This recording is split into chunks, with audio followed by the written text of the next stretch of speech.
ఎవరి దగ్గర అయినా డబ్బులు తీసుకుని వాళ్ళకి ఇవ్వకుండా వాళ్ళ మంచితనాన్ని ఏమన్నా నెగ్లెక్ట్ తీసుకుని వాళ్ళ డబ్బులు ఇంకా నీ దగ్గరే పెట్టుకున్నావా? జాగ్రత్త. అప్పులు ఎవరికైనా ఉంటే ప్రశ్నించుకోండి. బ్యాంకులకు ఉంటే తర్వాత విషయం. నేను బ్యాంకులు కూడా అడగట్లేదు.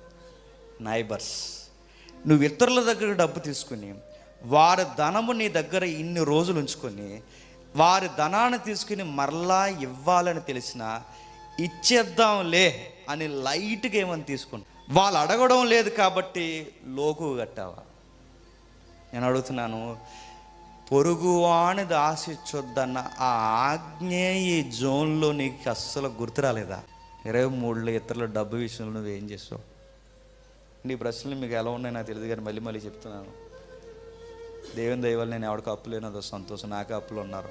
ఒకవేళ వాళ్ళు చూస్తే లైవ్లో మీకు మనసు కలిగితే అవి దేవుడి డబ్బులు, సెమినార్ దగ్గరకు వస్తుంది, ఇచ్చేయండి.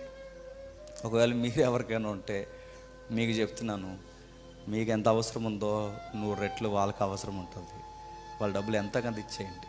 ఎందుకంటే పొరుగోళ్ళ డబ్బు మన దగ్గర ఉండడం మంచిది కాదు. ఎందుకంటే దేవుడు మనకి ఇచ్చేవాడు కనుక ఆయన మీద ఆధారపడాలి, కానీ మనం ఇతరుల మీద ఆధారపడ్డామా? సంథింగ్